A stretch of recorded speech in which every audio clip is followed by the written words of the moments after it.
Her name was Agnes Thorne. For 30 years she kept Hartfell Hall running on less money than most men spend on their horses. And on a cold morning in the autumn of 1873, a man she had never bought so much as a candle for told her to hand back her keys. To make room, he said, for modern accounting. She did not argue. She polished the chatelaine one last time. The little bunch of keys she had worn at her waist since before he was grown, and she set it on the silver tray herself. Before 19 servants, the land agent Silas Kettering said, "A woman who counts candles cannot be trusted to understand an estate." And the Duke, drowning in debt he would not name, said nothing at all. That same night, the Duke set his old butler to find the thief bleeding Hartfell dry. A loyal man, a careful man. And down in the still room, unheard by anyone, Agnes Thorne murmured the true price of a candle to no one but herself. If you believe respect is earned in silence, this story is for you. Before we go on, subscribe and tell me in the comments the town you're watching from tonight. I want to see how far this story travels. Now let me take you back to the beginning. Agnes Thorne came to Hartfell at 28, and she never left. She came in the spring of a year no one living now remembers well. A thin young woman with steady hands and a way of looking at a room that took in everything and gave away nothing. The old housekeeper before her was going blind and would not admit it.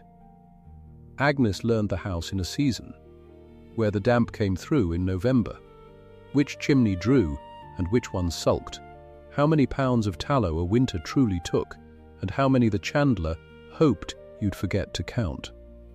By the time she was 40, there was not a stone of Hartfell Hall she did not know. It was a great house, and a poor one. That is a stranger thing than it sounds.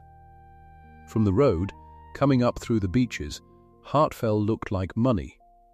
Grey stone and tall windows and a park where deer had grazed since the first Duke put a fence around them. But a house like that eats. It eats coal and candles and wages and slate and lead and lime. And it eats them whether the harvest is good or bad. And the Hartfell harvests, God knows, were only ever fair. So Agnes ran it thin. She ran it on mended sheets turned edge to middle, on beeswax saved and rendered again, on boots resoled twice before they were let go. She knew, to the penny, what every candle in that house should cost, and what every scuttle of coal should cost, and what a pane of glass cost to set when the boys broke one at their cricket. She carried the whole price of the place in her head, the way a shepherd carries his flock, and she never once wrote most of it down, because she did not need to. Below stairs they respected her, the young maids feared her a little, then loved her, in that order, the way you come to love weather that never lies to you. The footmen minded their manners. Cook deferred to her on the household books, though she'd never say so to your face. When a scullery girl's mother took ill, it was Mrs. Thorne who quietly found the coach fare. When a groom drank too much at the fair, it was Mrs. Thorne who got him sober and back to the stables before the head coachman knew. Above stairs, she was invisible. That is not a complaint. That is only how it was, and how she wished it. A good housekeeper, she believed, is a pane of glass. You do not notice the glass. You notice the light it lets in, and the cold it keeps out, and you never think of the glass at all until the day it breaks. Agnes had spent 30 years being the glass. She had no wish to be noticed. She had every wish to be right, and she was right. She was nearly always right. That was the trouble, in the end, though no one saw it yet. Now I must tell you about the money, because the money is the whole of it. The Duke of Hartfell in that year was Edmund, the fifth of the name, 61 years old, with a good coat and a bad heart for figures. He had inherited a title, a house, a park, and a debt his father had hidden and his grandfather had begun. He was not a wicked man, he was a frightened one, and frightened men are easy to lead. Somewhere in the strongbox of the estate office there lay a note of hand to the Northern and Provincial Bank. £3,000. And that note had a date on it, and the date was 60 days away. £3,000. You must understand what that was then. It was a farm and all its stock, several times over. It was a working man's wages for a lifetime and more. It was the difference between a duke and a man selling his father's pictures to strangers. If the note fell due and could not be met, the bank would take its security, and its security was Hartfell itself. 60 days, and here is the thing that gnawed at Edmund in the dark. The harvests were fair. The rents came in, the timber sold. On paper, Hartfell should have limped through. And yet, quarter after quarter, the estate was short, always short by a little, by 100 here and 80 there, the way a bucket with a pinhole is always short, though you never see it leak. He could not find the hole. He did not know how to look. He was a duke, and dukes do not learn to look for pinholes. So he did what frightened men of rank do. He found a clever man, and he trusted him. The clever man was Silas Kettering. Kettering was 44, and he wore his cleverness the way some men wear a good watch chain, out where you can see it. He had come to Hartfell 3 years before as land agent, and he had made himself, in that short time, indispensable. He spoke the Duke's language. He talked of yields and improvements, and the modern way of doing things, and he had a manner that made a worried old man feel he was in safe hands at last. He dressed just above his station and just below insolence. He was, everyone agreed, a great catch for the estate, everyone but Agnes. She could not have told you in that first year what was wrong with him. It was nothing you could point to. It was smaller than that, and older. It was the way he looked at the house, as a set of figures on a page, and not as a living thing that ate and breathed and had to be kept warm. It was the way he priced a thing he had never bought. A man who has bought 100 weight of coal knows what coal costs the way he knows his own name. Kettering priced coal like a man reading it from a book someone else had written. And once, only once, early on, she had watched him tell the Duke that a job of work would cost so much, and she had known, the way she knew her own hands, that the true price was less than half of that. She said nothing. It was not her place. She was the housekeeper. He was the man of business. And there is a wall between those two rooms in a house like Hartfell that a wise woman does not climb over. But she began to keep a book. I want you to remember this book, because it is small, and it is quiet, and it changes everything. It was not the estate's accounts. Agnes had no business with the estate's accounts, and she knew it. This was her own. A little cloth-bound book, no bigger than a prayer book, that she kept in the still-room drawer under the twine and the tallow. In it, in her small, even hand, she wrote the true cost of running Hartfell. Not what she was told a thing cost, what it cost. What the chandler charged when you dealt with him honest and paid in coin. What the mason took for a day. What lead was £1 and slate was 100 and a load of good oak fetched at the felling. Not the estate's accounts, she said once, when cook asked what she was scratching at. Only my own reckonings. 30 years of reckonings. She had begun it as a young woman to teach herself the house. She kept it now out of habit, the way you keep a diary of weather, for no reason but that the truth is worth writing down even when no one asks to read it. She did not know, that autumn, that she was building the one thing in all of England that could save Hartfell Hall. She only knew that a candle cost 3d. It was the candles that first told her something was truly wrong. A household order crossed her hands one grey morning in October, as such things did, on its way from Kettering's new office to the Duke's signature. It should not have crossed her hands at all under his new system, but the boy who carried it was one of hers, and he knew where the true keeper of the house sat, and he brought it by the still room, the way water runs downhill. Agnes ran her eye down it, as she ran her eye down everything out of 30 years of habit. Tallow candles. So many pounds. Billed at 9d the pound. She read it twice. 3d, said the book in her head, and the book in her drawer, and the whole of her 30 years. 3p the pound is what the chandler in Ripon charges, and has charged since the old queen was young, and will charge you tomorrow if you send a boy with a shilling. 9p is 3 times 3p. And there were more pounds of tallow on that bill than Hartfell burned in a season, unless the servants had taken to eating them. She set the paper down, she smoothed it flat with her palm, and she said nothing, because it was not her place to question the man of business, and because a single high price on a single bill is a thing a wise woman lets pass. Perhaps the chandler had changed. Perhaps the price of tallow had risen and no one had told her. Perhaps she did not believe it, but she folded the not believing away, small, in the pocket where she kept all the things it was not her place to say. Only that night she opened her own book, and she wrote the date, and beside it, candles, 9D billed, 3 true. And she underlined the 3D, once so the truth would keep.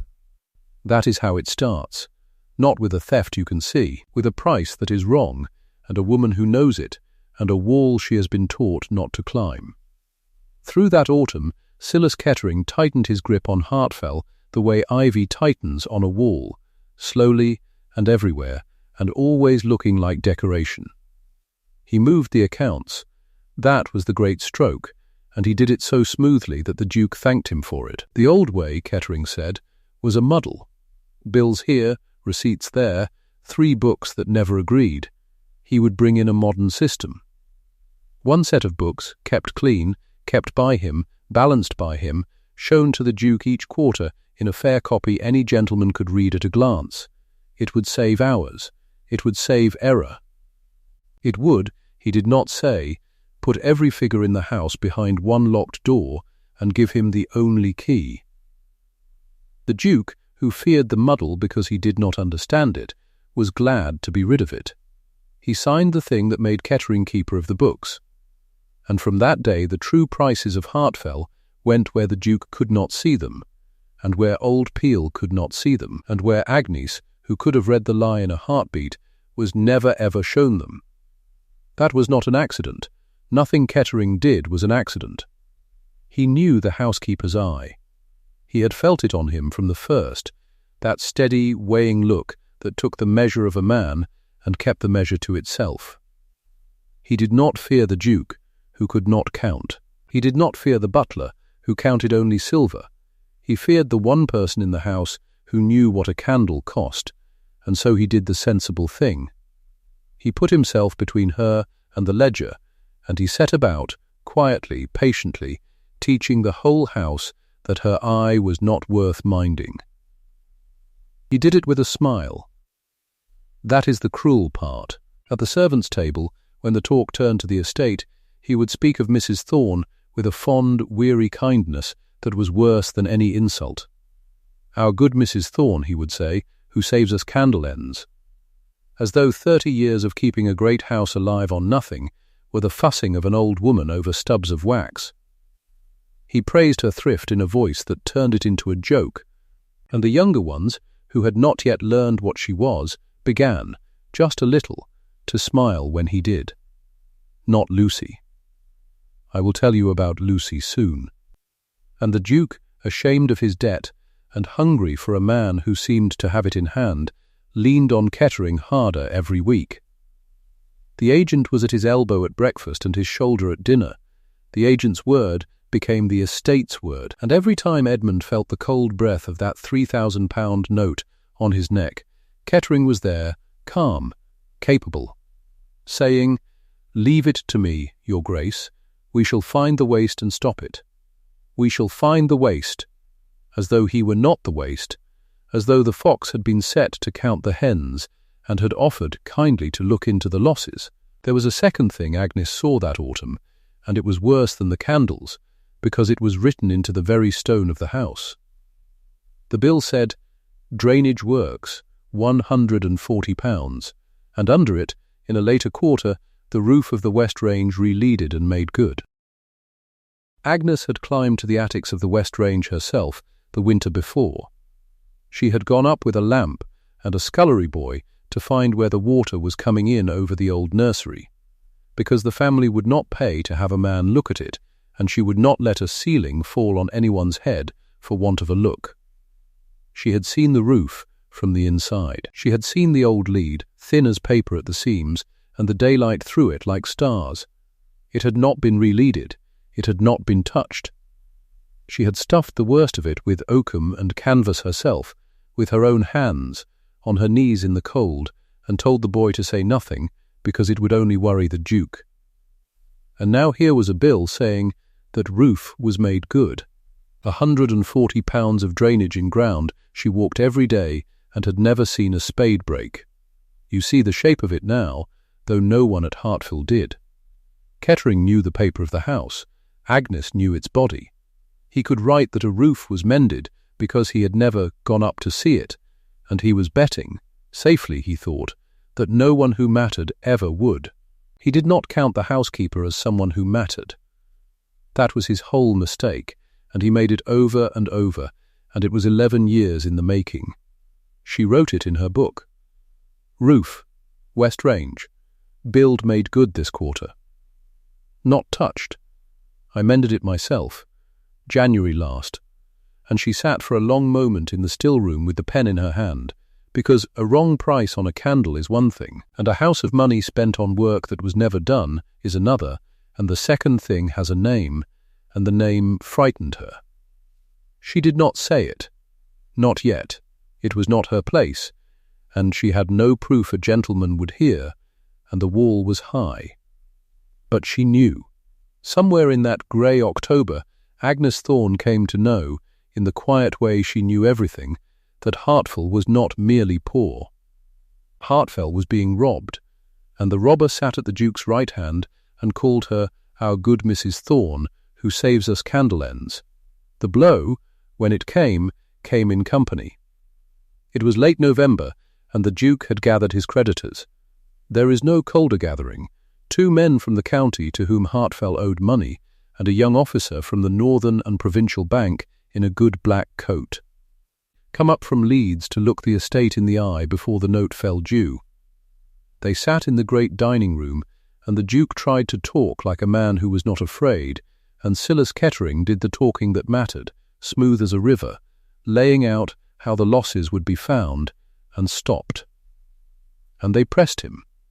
The bankman especially, young and sharp and unimpressed by grey stone, pressed him. Where, sir, are the losses? An estate this size, these rents, this timber, where does the money go? And Kettering, who could not say the true answer because the true answer was his own pocket, did what such men do.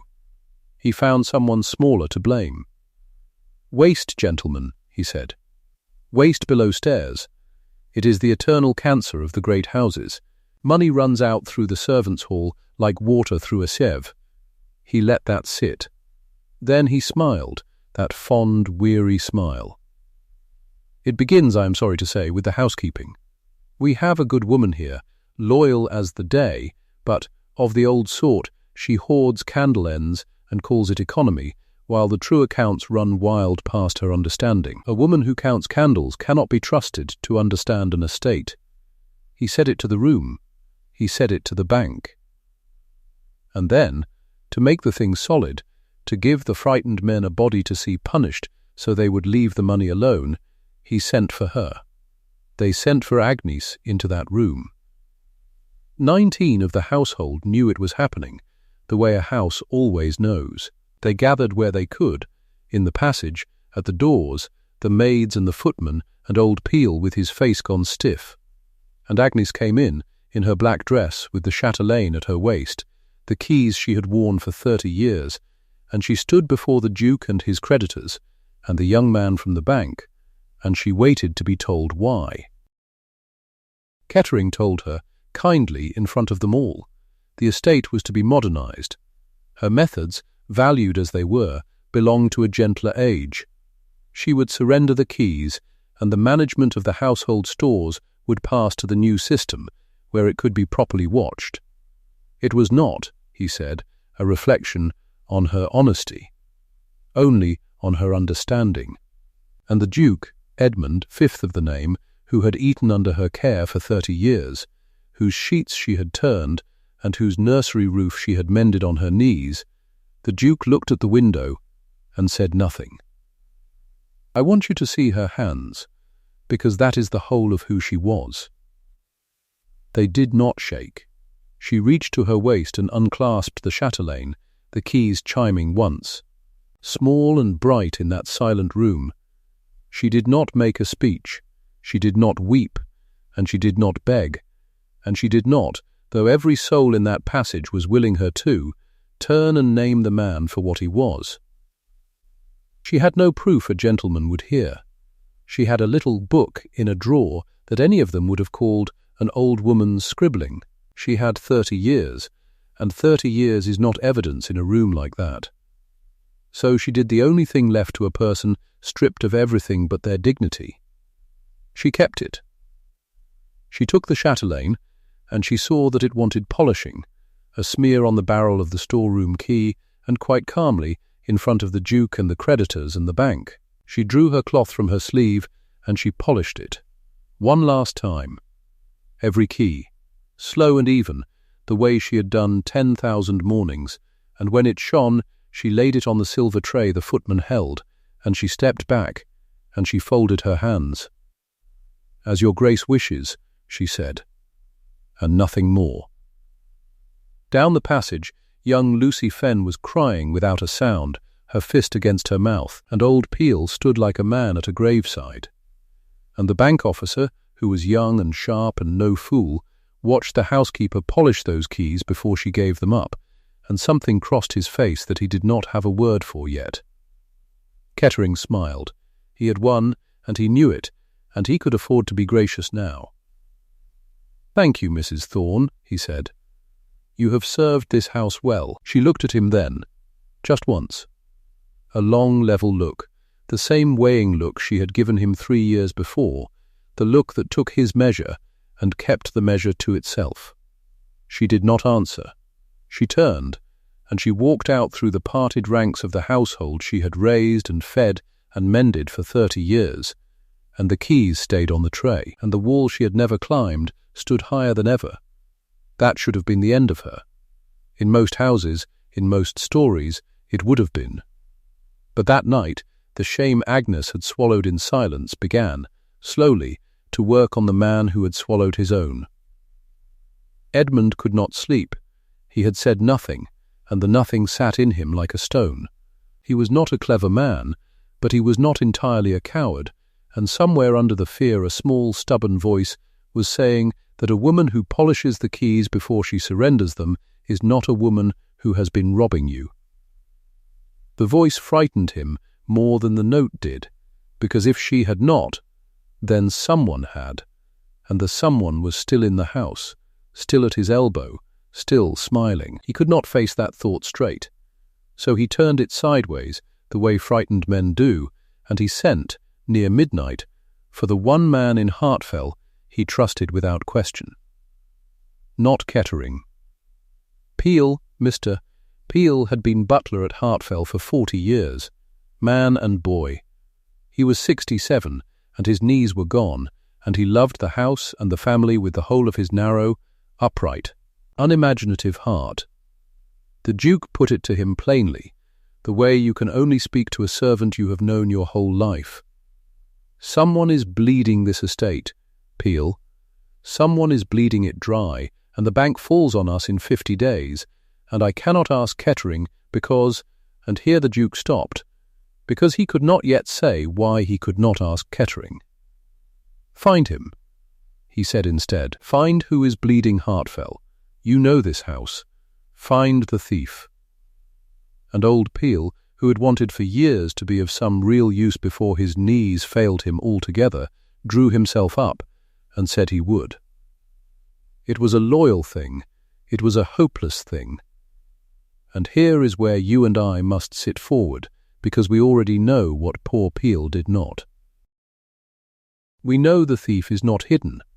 We know there is no strongbox to find, no forged name, no locked ledger with a secret drawer. The theft is not in a dark corner of Hartfell.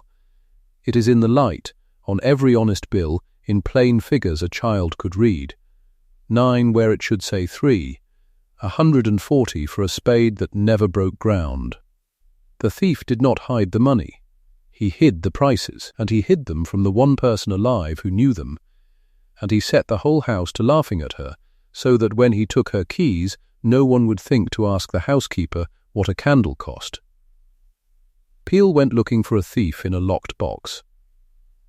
Agnes had the thief in her drawer, in a little cloth-bound book, written in a small even hand, and the wall between the estate office and the still-room was so high and so old and so faithfully kept that it did not once occur to the Duke or the butler or anyone above stairs to walk around it and simply ask her.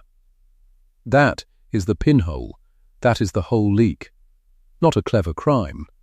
A wall and a proud old woman on the wrong side of it, and 40 days now on the clock. Peel began his hunt the next morning, and I will tell you how it went, because it went the way it had to. He started, being a butler, with the plate.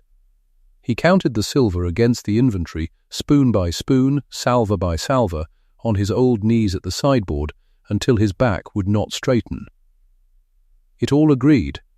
Of course it agreed. Kettering was no fool with a fork in his coat. He was stealing pounds by the hundred with a pen, not shillings with his fingers. Peel found every teaspoon present and correct, and he told the Duke so, and the Duke's face fell, because a man who has found nothing has, in a way, found the worst thing of all. Then Peel went at the household books, the little that were left below stairs after Kettering moved the great ones. He sat up 2 nights with a lamp and a ruler, adding and re-adding columns he barely understood, looking for the place where the sum came out wrong. But the sums did not come out wrong. That was Kettering's art. Every column added up true, to the farthing, because a padded price is not a false sum. 9p a pound, 40 pounds of tallow, 3 pounds even, the arithmetic is perfect. It is only the 9 that is a lie, and no ruler on earth will show you a lie in a 9. Peel found every total honest, and understood nothing, and the clock ran on. 30 days. He tried the cleverest thing he knew, which was to watch Kettering. He lurked in passages. He noted when the agent rode out, and when he came back. He steamed open, God forgive him, a letter or two, and found in them only what a land agent writes, dull, correct, and damning of nothing. Once he thought he had something, a letter from a creditor, sharp in tone, hinting the accounts had not been straight. His heart leapt. But when he brought it, trembling, it said nothing a court would hear, only a merchant's grumble, and Kettering explained it away in a sentence, and made Peel feel a meddling old fool for the asking. That was the worst of it. Every honest step Peel took, Kettering was there to smooth it flat and turn it to the old man's shame. And below all of it, a stranger sign that no one could read. A tenant came up to the hall, a farmer named Hutton from the low fields, confused and unhappy, saying he had been asked to pay his Michaelmas rent when he had a receipt in his own hand that he had paid it already, back in the spring, to Mr. Kettering, paid twice, he said, or asked to. It made no sense to him. It made no sense to Peel, who sent him away with soft words and no answer. It would have made perfect sense to Agnes in a heartbeat. But no one asked Agnes. Agnes was in her room with no keys at her waist, and the wall stood between. 25 days. Then 20. I told you I would tell you about Lucy Fenn, and now is the time, because Lucy is you and me in this story. She is the one who sees. Lucy was 20, the still-room maid, and she had loved Mrs. Thorne since her first frightened week at Hartfell, when the great housekeeper had found her crying over a scorched cloth, and said only, "It's a cloth, child. We'll get another. You we can't." Lucy had never forgotten it. When they took the keys, Lucy had wept in the passage, and now, in these grey weeks while old Peel hunted shadows and the house held its breath, it was Lucy who carried tea up to Mrs. Thorne's little room and sat with her when the day's work was done. One evening she came in with the tray and found Agnes at the small table, the cloth-bound book open before her, the pen moving in that small, even hand by the light of one candle. A threepenny candle. Lucy set down the tea, and she looked at the book, all those years of close writing, column after column, and she asked the question the whole story turns on, though she did not know it. "Why do you keep it, Mrs. Thorne?" she said. "All them figures. If no one ever asks to see it, why do you keep it?" Agnes did not look up at once. She finished her line, she set down the pen. And she looked at the girl with those steady eyes, and she said the truest thing in this whole tale. "So I know the truth of my own work," she said. "A thing doesn't stop being true, Lucy, because no one asks. I keep it so that I know. That's enough. That has always been enough." Lucy did not fully understand it then. She would. She would remember those words in a room full of gentlemen, not many mornings from now, and she would want to stand up and shout them. But that evening she only nodded, and poured the tea, and the two of them sat in the small warm room, while, above stairs, an old butler on ruined knees searched a locked strongbox that held nothing, and a smooth man slept easy, and a clock that neither of them could stop counted its way down toward £3,000. 20 days. And then old Peel broke. It was not a grand collapse. Peel would not have known how to make one. It was only that he had tried the plate, and the books, and the watching, and the letters, and he had found nothing, and the note fell due in under 3 weeks. And the Duke's face grew greyer every dawn, and one night the old man understood, all at once in his bones, that he was going to fail, that he would go to his grave having let the house fall on his watch, and the shame of that was more than his pride could hold. He went below stairs. It was very late. He did not go to his own pantry. He went, with a lamp and a bundle of papers under his arm, every scrap of the estate's accounts he had been able to lay hands on, honest and useless. He went along the cold passage to the still room, where he had seen a light burning under the door. Agnes was still up. She was nearly always up. Peel stood in the doorway, an old man in his shirt-sleeves with his lamp shaking a little in his hand, and all the long, high wall of 40 years between the pantry and the still room, between the man of the house and the woman of it, stood between them one last time. And then he did the thing no one at Hartfell had thought to do. He walked around it. He came in. He set the papers down on the table, on top of her little book, the great useless honest bundle of them. And this proud, upright old man, who had counted the silver of a duke for 40 years, looked at the housekeeper they had stripped of her keys and laughed at over their tea, and his voice broke on the words. "You know this house better than any of us, Agnes," he said. "Better than me. Better than him. I've looked everywhere a thief could hide, and there's nothing there, and the bank has us in 19 days, and I don't know how to look." He pushed the papers toward her across the table. "Look," he said. "Please, before it's too late. Just look." And Agnes Thorne, who had asked for nothing, who had claimed nothing, who had polished the keys and folded her hands, and gone quietly to her small room to keep the truth for no one but herself. Agnes looked down at the estate's papers laid before her at last, in the light of a single threepenny candle, and slowly, she reached out and drew the lamp a little closer.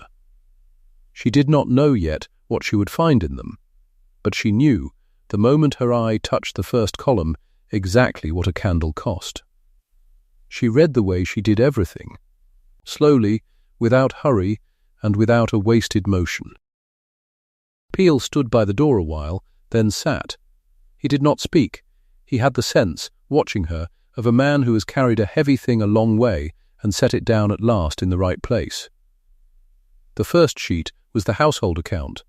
Agnes ran her finger down the column and her lips moved, and she was not reading his figures. She was reading her own, the ones she had carried 30 years in her head. Tallow, 9p the pound. She did not have to look at her little book. She knew. 3p was the price. 3p had been the price when she came to Hartfell at 28, and 3p was the price now, and no chandler in the North Riding had ever charged her a farthing more. 9p, she said quietly. What's that?" Peel leaned forward. "The candles. He has bought them at 9p." She turned the sheet toward the lamp. "They cost 3p, Mr. Peel. They have always cost 3p." Peel looked at the line. He saw a number. He had spent his whole life among numbers on a duke's paper and had never once bought a candle. "6p," he said slowly. "On every pound. On every pound." Agnes turned the page. "And more than that. Look how many. He has charged for twice the candles this house has ever burned. I know what we burn. I have counted the ends for 30 years. He charged for the ones that never came." She kept reading. The night went on around them. Somewhere above, the great clock struck 2, and then 1/2 past, and the still room stayed warm with its single candle and its little fire. And Agnes Thorne read the ruin of Hartfell line by line, and named each theft as she came to it, the way another woman might read out a shopping list. The drains came next. £140, the sheet said. Drainage works, the West Meadow, completed and paid. Agnes set her finger on it and was still. There were no drains dug in the West Meadow, she said. You can't know that. I walked it in March. The rushes are where they always were. Nothing was cut. She looked up. And the roof. The West Range. It says here he re-leaded it. £40. He never touched it. Her voice did not rise. That was the thing Peel would remember afterward, that she never once raised her voice. I mended that roof myself, Mr. Peel, in January. I took Lucy and a pot of pitch, and I stopped the leak over the linen room because it was spoiling the sheets and no one would send a man. It cost me an afternoon and the price of the pitch. He charged the Duke £40 for it and never sent a soul. Peel put his hand over his mouth. He was an old man, and he had served the house faithfully, and he was beginning to understand that the house had been robbed under his nose by a thing he did not know how to see. Not a locked box, not a forged name, a price. Only a price, written plain in ink, that no one above stairs had ever known was wrong. How long, he said. How long has it gone on? Agnes turned back to the candle line, and she found the small date in the corner. And she did the sum without moving her lips. 11 years, she said. He came 11 years ago. It has gone on since the day he came. The dawn came slow and grey through the still-room window. Agnes did not stop. She had reached the tenant book now, the rent roll, the long list of the men who farmed Hartfell's land and paid for the privilege. And here she found a different kind of theft, a cleverer one, and she leaned closer to the lamp. Hutton, she said. Old Hutton at Low Farm? He was charged the Michaelmas rent twice. She laid 2 sheets side by side, here and here. The same quarter, the same sum, entered twice, and a receipt written for one and not the other. She was quiet a moment. That poor man came to the door in the spring. Mr. Peel, I remember it. He was in a state.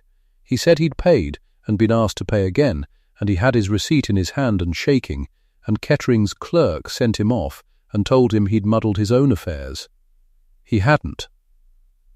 Look, the float sits here in the book between the charge and the credit for 1 whole quarter, long enough to be lifted and spent and no one the wiser.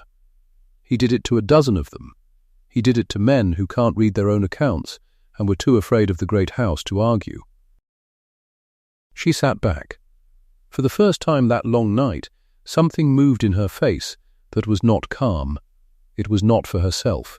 She had folded her own wrong away and asked nothing. But old Hutton, with his receipt shaking in his hand, sent off from the door of the house she kept and told he had muddled his own affairs that she could not fold away. Read on, said Peel. His voice had gone rough. Please, read to the end. She read to the end, and at the end she found the timber. It was the last sheet, and the largest sum, and Agnes looked at it a long time before she spoke, because this one she had to be sure of. A stand of oak in the far spinney. Sold, the sheet said, for £80. Sold, and the money entered, and the account closed. I know that oak, she said. I know the last time it was felled. My father's time, no, before, the last great felling on this estate fetched 3 times what that paper says. Oak like that does not go for £80. It went for £80 on this sheet and for 240 somewhere else, and the difference went into a pocket, and the pocket was his. The light was full now. The birds had started in the yard. Agnes Thorne straightened the papers into a neat pile, squared the edges the way she squared everything, and set her small cloth-bound book on top of them.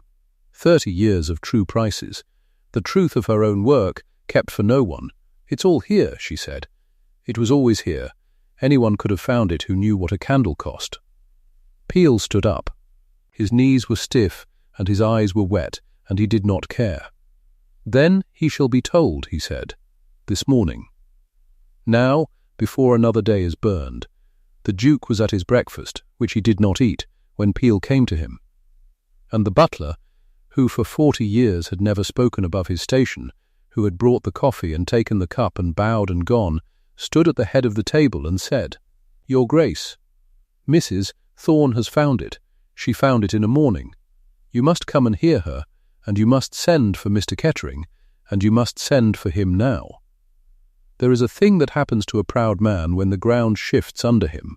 Edmund, 5th Duke of Hartfell, 61 years old and frightened for his house, looked at his old butler a long moment. And then, because he was drowning, and because a drowning man will take any hand, he rose from his untouched breakfast and said, Send for Kettering. And send for, he hesitated, and the shame of it was on his face. Send for Mrs. Thorne. They gathered in the estate business room. The same room. It was not lost on any of them that it was the same room where, days before, her keys had been taken from her before them all. The long table. The cold light from the north windows. The Duke at the head, grey and stooped. Peel by the door. And Lucy Fenn, who had come with Agnes and would not be sent away, standing small against the wall with her hands twisted in her apron. And a stranger, the bank officer from the Northern and Provincial, had come out that week to press the note, and being in the house he was asked to stay, and he stood by the window with his hat in his hands and watched. He was the same man who had seen Agnes polish the keys before she gave them up. He had said nothing that day. He said nothing now, but he watched her come in, straight-backed with her 30-year book under her arm, and something in his face was already turning. Kettering came last. He came smiling. He had dressed well, and he came in easy, the way a man comes into a room he owns, and he looked at Agnes and her little book and the papers spread on the table, and Peel saw him understand, in one glance, exactly what was afoot. And Peel saw him decide, in that same glance, that it was nothing he could not talk his way out of. He had talked his way out of everything for 11 years. He had contempt for the room. He had contempt for the old butler and the grey Duke, and most of all for the housekeeper who counted candles. And his contempt was the thing that undid him, because he never once believed she could count them right. Your Grace, Kettering said, and bowed and did not look at Agnes again. I'm told there's some trouble below stairs. Some feeling. I'm happy to set it at rest. Sit down, Mr. Kettering, said the Duke. He sat. He arranged himself. He was still smiling. The Duke looked at Agnes, and for a moment he could not speak, because to ask a servant to instruct him was to admit that everything had been the wrong way up. Then he said, Mrs. Thorne, Mr. Peel tells me you have looked at the accounts. Say what you have found. And Agnes Thorne, who had asked for nothing, who had claimed nothing, set her book on the table and did not open it, because she did not need it, and began. A candle costs 3d, Your Grace. The room was very quiet. A candle costs 3d. It cost 3d when I came to this house, and it costs 3d today, and any chandler between here and York will tell you the same. Mr. Kettering has bought your candles at 9p for 11 years. She let it stand a moment, and he has charged you for twice as many as ever burned in these rooms. I know how many burn. I have counted the ends every week for 30 years. Half of what you paid for was never lit, because it was never here. Kettering laughed. It was a small, comfortable laugh, and it was meant to make her ridiculous. Your Grace, this is, with respect, this is exactly what I warned you of. A woman who cannot see past a candle end. 6p on a candle. Shall we ruin a man's name over 6p? No, said Agnes, over £140. She laid her finger on the drainage sheet. You billed His Grace £140 for draining the West Meadow. The West Meadow was never drained. The rushes stand where they stood in my father's time. I walked it in March. Send any man here to walk it now. There is not a spade mark in it. Her finger moved. You billed £40 for re-leading the West Range roof. It was never touched. I mended that roof myself in January with a maid and a pot of pitch, because you would send no one and the leak was spoiling the linen.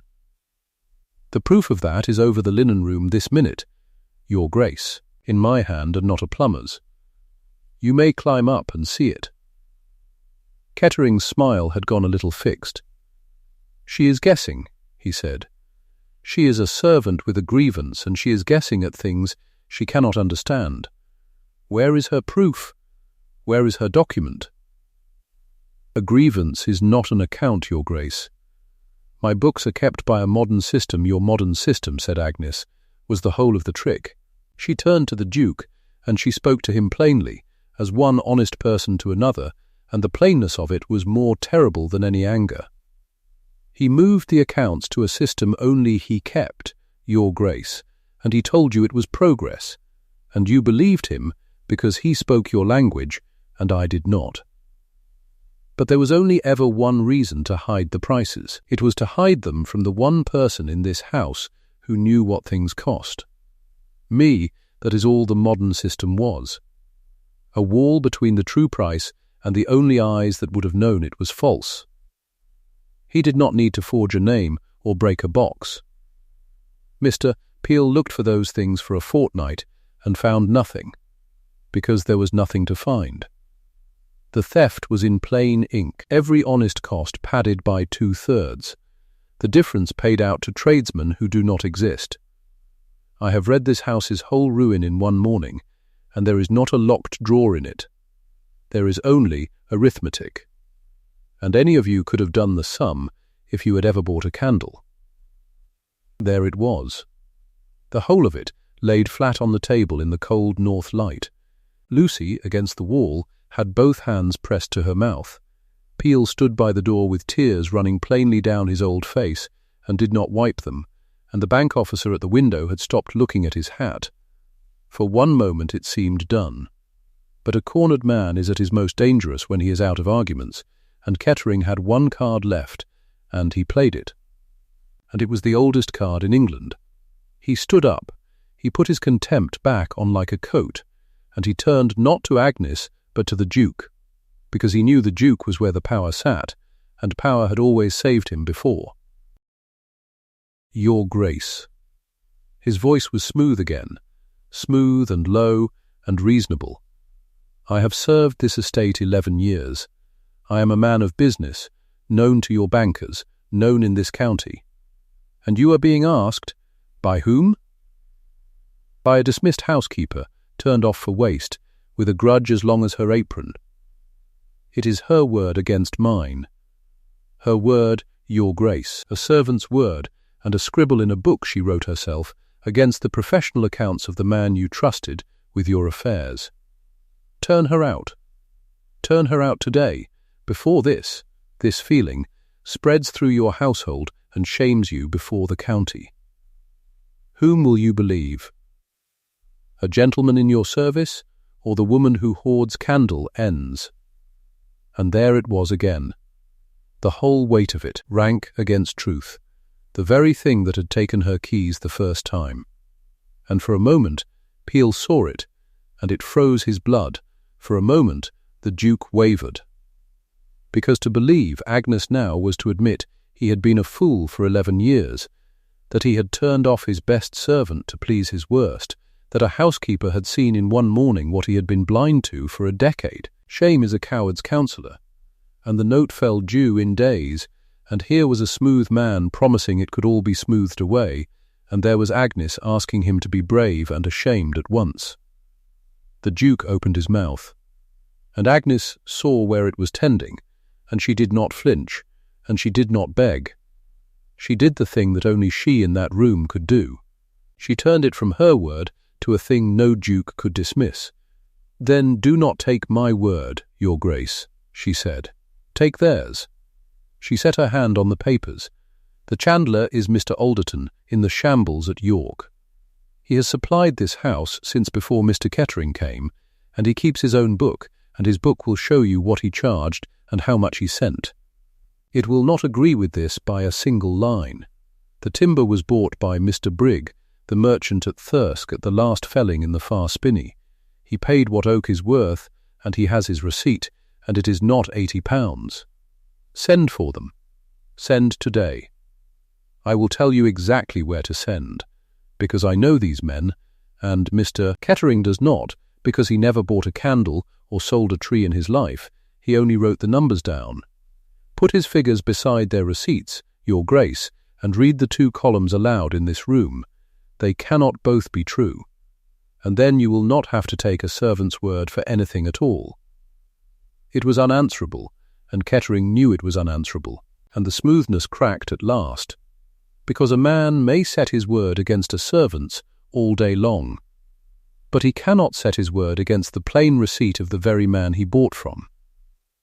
Alderton in the shambles did not know or care about a duke's shame. He had a book, and the book said 3d.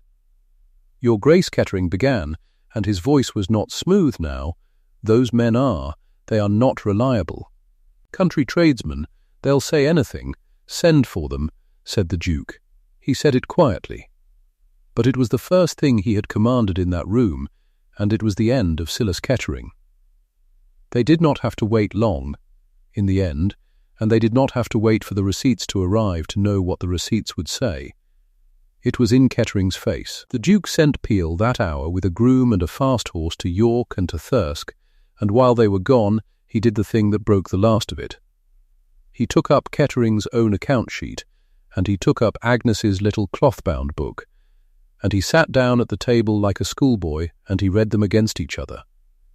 Candle by candle, rod of drain by rod of drain, and Agnes stood at his shoulder and named each price, and the Duke's face went from grey to white as the 2 columns marched down the page and never once agreed. The receipts came the next day. Alderton's book, copied out and sworn, Briggs' receipt for the oak, £240 where the estate paper said 80. They were laid on the table in the same room, before the same witnesses, the staff of 19 crowded now at the doors, because a thing like this cannot be kept below stairs. And the Duke of Hartfell read the 2 columns aloud himself. He read them in a voice that shook. "Ninpence," the estate book said. "3d," said the chandler of York. £80, said Kettering. 240, said the man who bought the tree. £140 for drains that were never dug. £40 for a roof a housekeeper mended with a pot of pitch. He read it all, every padded line, and the room was silent but for his voice, and every confident thing Silas Kettering had ever said in that house, every assurance, every smooth word about modern systems and waste below stairs and women who count candles, turned as the Duke read into a lie set down on the record in the man's own hand. Kettering did not run. There was nowhere to run to, with the receipts on the table and the county's word coming. He stood while the Duke finished, and the smile was long gone, and what was under it was not a gentleman at all, only a small frightened man who had counted on rank to cover him and found the rank had a conscience after all.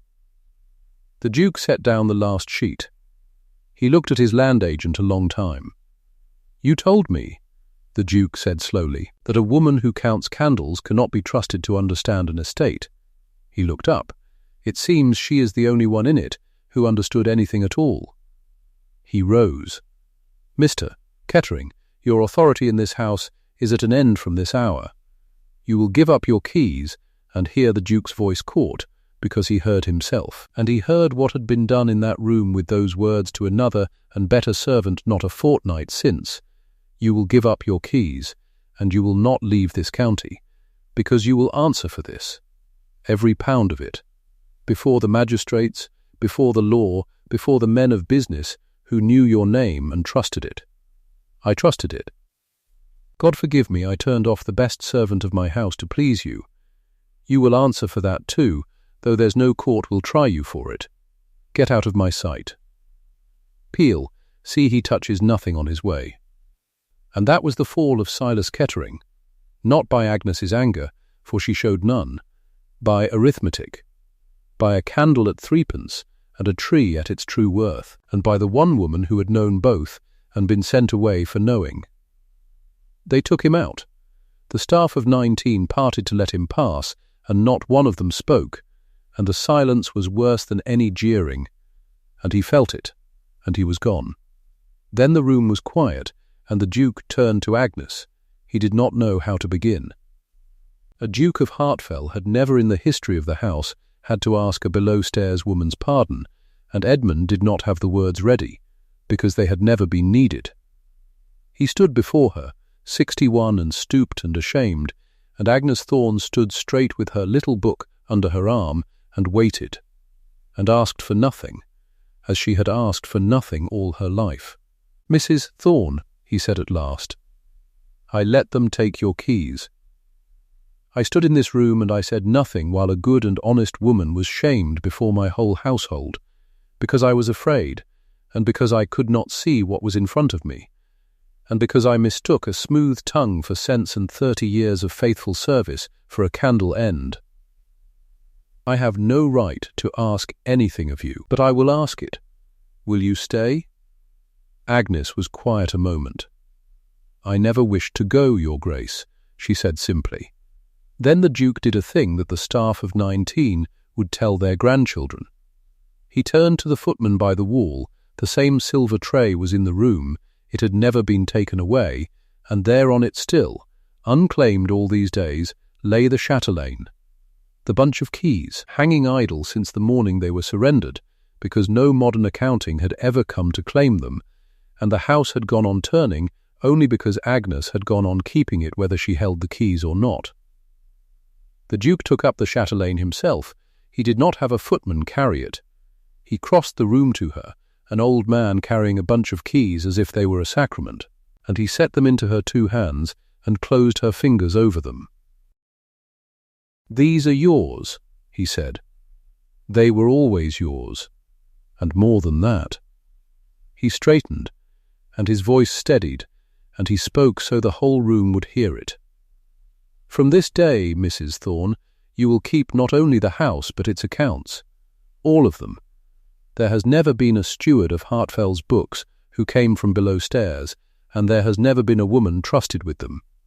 And I am ashamed it took the near ruin of my house to teach me why there should have been. You will answer to me, and to no Kettering ever again. The books of this estate are in your hands, because you are the only soul alive who has ever known what they should say." Lucy Fenn made a sound against the wall, half a sob and half a laugh, and pressed her apron to her face. She had brought the tea. She had asked why keep the book if no one asks. And she had heard the answer, so I know the truth of my own work, and now she stood in a room of gentlemen and had seen the truth of it made plain, and she would carry that mourning in her the rest of her life. And old Peel by the door wiped his face at last and said, not loudly, only to himself and to any who cared to hear, "I looked for a thief in a locked box, and she found him in a candle." Agnes stood with the keys in her hands. She did not weep. She did not crow. She looked down at the chatelaine, the weight of it familiar and right at last, and then she looked up at the Duke, and she asked for the one thing she asked for in the whole of that story. "Then, if the books are truly mine, Your Grace," she said, "let the first thing done with them be this. There are tenants of yours who were charged their rent twice and made to feel they'd muddled it. Old Mr. Hutton at Low Farm chief among them. He came to this door with his receipt in his hand, shaking, and was sent away ashamed for a wrong that was done to him and not by him. Before you pay me a farthing more, before we pay the bank, before anything, let those men be found and repaid, and let it be said plainly that the fault was never theirs. That is all I ask." The Duke looked at her a long moment. "It shall be the first entry," he said. "In your hand. There was a note falling due, and now there was a way to meet it, for with the padding stopped, and the false tradesman struck off, and above all the timber money recovered, £240 where 80 had been entered, and Brigg the merchant an honest man who paid gladly what he owed, once he understood where the rest had gone, the estate that had bled for 11 years began the same week to close its own wound." Agnes took the accounts and set them right the way she set a linen press right, quietly, thoroughly, letting nothing past her that was not true. The invented names came off, the true prices went on. And when it was all reckoned, honest at last, Hartfell could meet the £3,000 of the Northern and Provincial's note with something left over. Because a house does not truly run at a loss when it is run well, it had only been made to seem so, to hide the hand in the purse. The bank officer came one last time to take the payment in full and discharge the note. He was the same man who had watched her polish the keys before she gave them up, and had watched her lay out the whole of it in the business room, and had said nothing through any of it. He took the Duke's settlement, and he folded the discharged note, and on his way out he stopped in the great hall where Agnes was passing with a maid, the keys chiming again at her waist. He took off his hat to her. A banksman, come out to foreclose on a duke, stood in the hall of Hartfell and bared his head to the housekeeper. "Madam," he said, "I have sat at a great many of these reckonings. I have never once seen the right person left standing at the end of one." He put his hat back on. "The house is fortunate in you. I think it always was." And he went out to his carriage, and the note on Hartfell was paid, and the house was saved by the very woman who had been blamed before them all for its ruin. One season on, it was spring at Hartfell.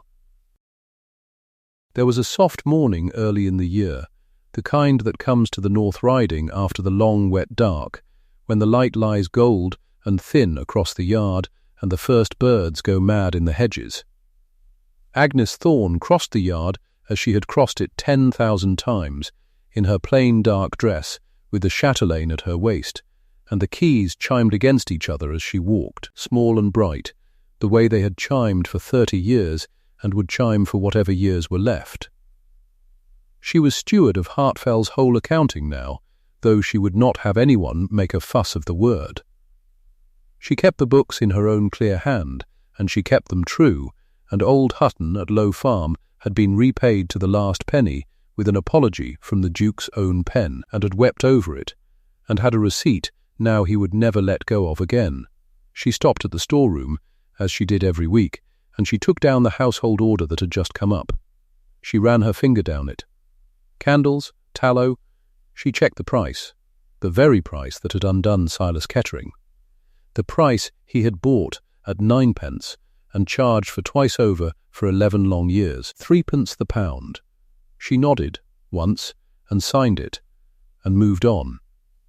There had been a small notice in the county paper that winter, tucked among the auctions and the marriages, that Mr. Silas Kettering, lately land agent, had left the district to answer his accounts. The paper said dryly, and left it there, and everyone in the North Riding who read it knew exactly what was meant, and no one was sorry. Agnes did not think of him often. He was arithmetic that had been corrected, and corrected things do not trouble a careful mind. She thought instead, on that spring morning, of the little cloth-bound book, 30 years deep, that had sat so long in a still-room drawer under twine and tallow, kept for no one, consulted by no one, the truth of her own work written down where not a soul above stairs would ever look. Lucy had asked her once why she kept it, if no one asked. She had said, "So I know the truth of my own work." And that, in the end, was the whole of it. A life's honest labour keeps. It keeps in the dark, and it keeps unthanked, and it keeps when the keys are taken and the smooth men laugh over their tea. And it does not spoil, and it does not lie, and it waits. It waits for the one grey morning when at last somebody thinks to ask, and then it is all still there, 3p a candle, every line of it true, worth exactly what it always was. The keys chimed at her waist, the light came gold across the old stone, and Agnes Thorne went about her house. If a life like that has ever crossed your own, someone who did the work right, whether or not a single soul was watching, comment the town you're watching from, and tell me you saw her too.